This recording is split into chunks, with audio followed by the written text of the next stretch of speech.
Good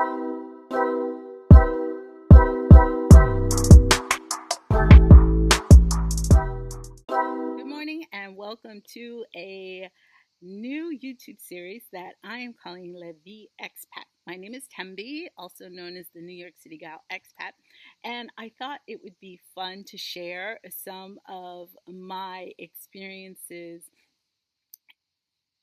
abroad prior to my meeting my husband. So I'm going to go back to the very beginning. I arrived in France for the second time. Actually, the first time was in 2015. I lived in Nice in 2015. Actually, let's start there. I lived in Nice in 2015 to 2016. And at that time, I became friends with the guy who was in charge of the local Poste, which was about 2 blocks away from me. And we became acquainted because I would go pick up my packages or whatnot and in large quantities.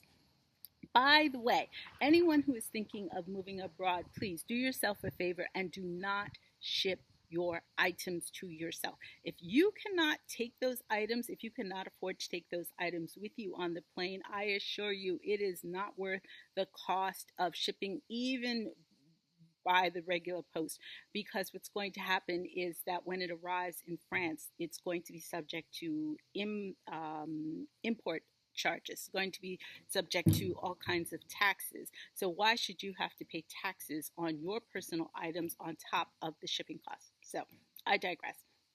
So at the time, I became very good friends with, well, relatively good friends, acquaintances with the director of my local post. And it turns out first of all, he was the only person in the office who was fluent in English. So whenever I came in, he came out to assist me personally.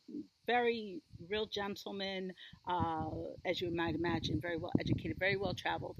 And as it happens, he actually lived in the States because he studied in the States, so he loved being able to recount his experiences in America. So, he always looked forward to seeing me. So, as a result, he always told me that if I ever needed anything, let him know. And because he was so helpful, I mean, basically, all in all, we had lunch twice. Okay, in the whole year that I was living there. And at the time, when it came time for me to move, he was the first person I texted and said, "Listen, I need to move and I need an apartment. So please keep your ears open. Keep your ears open. Let me know if you hear of anything." So he was very helpful. I would say about a week later, he texted me and said, "Oh, I just gave your telephone number to someone who says that they know of someone who has a place for rent. So you should be hearing from someone very shortly." About a week went by. I'm busy doing whatever I'm doing. And sure enough, I was at the post office and he asked me, he said, "Did you hear anything?" I said, "No, actually, I haven't heard anything, but I'm sure I will. I didn't think anything of it." And he gave that look like, So about 2 days later, that's where it gets good. I get a phone call from a woman who does not speak French. So naturally, I'm thinking that this is about the apartment, or that she got my name and telephone number from my friend, who shall remain nameless. So I heard my friend's name. She started going on, and I heard my friend's name, and I said, "Yes, he's a friend of mine." And she says to me, "No, I'm his wife." And I said, "Okay. Um, I'm thinking to myself, watch yourself. You're calling me, okay? Whatever's going on in your world has nothing to do with me. You don't know me, so step step with care," was my position. But at the same time, in my head, I'm thinking, this man has been nothing but a gentleman. He's never mentioned a wife, doesn't wear a wedding ring or anything like that. So I had no indication that he was married, engaged, or whatever. That never even came up because that was not our interaction. But again, everyone has a different dynamic in their relationship, their marriage, whatever the case may be. So I had decided for myself that I did not, first of all, I didn't want to get involved in anybody's business. But at the same time, I did not want to make any unnecessary drama for him because he had only been helpful to me.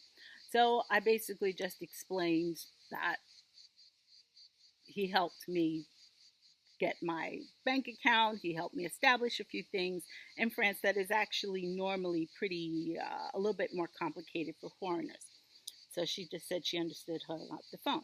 Now, I have to admit, I played the I don't speak French card, which, quite frankly, was kind of true, kind of not true. I've always spoken a modicum of French, but not French to the degree of handling a woman who is calling me out of jealousy or a territory or whatever the case may be in her mind to protect her relationship, which quite frankly has absolutely nothing to do with me, but at the same time trying to step diplomatically on my end.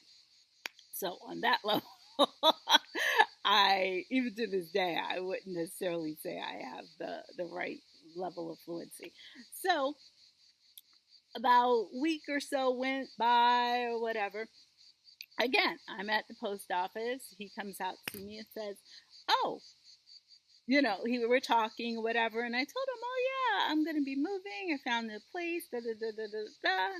And now, mind you, at the time, I'm talking to him, and I'm thinking to myself, does he know what transpired?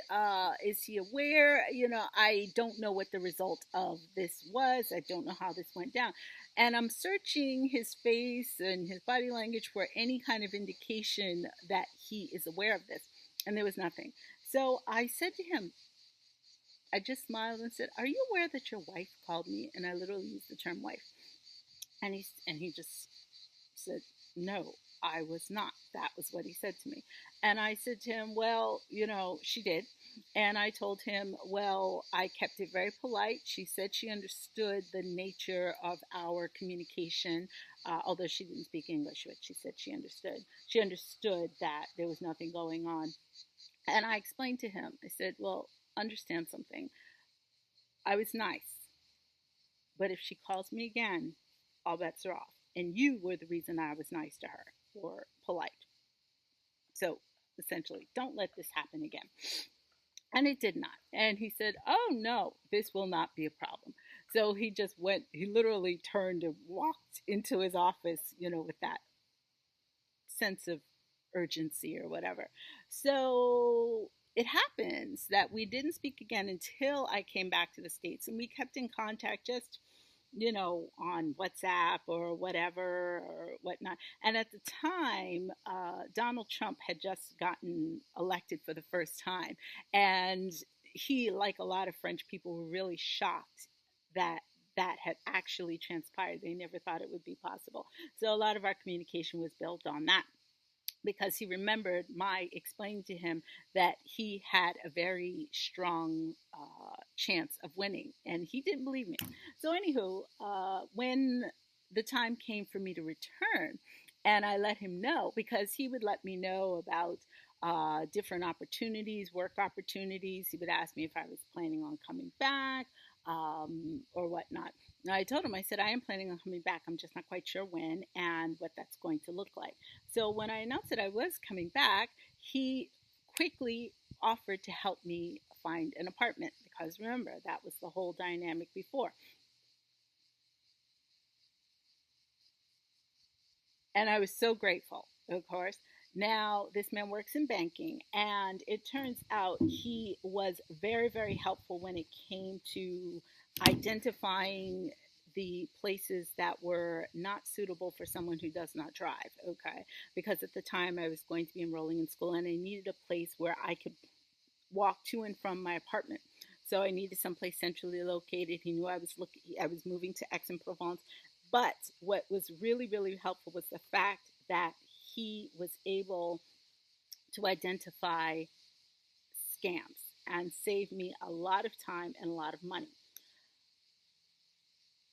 So finally, ultimately, through a his cousin, I wound up finding a place in Aix-en-Provence. Actually, not a place, but a room, and that's another story. I guess I'll get to that in another time. So, thanks for watching this video, and stay tuned for part 2.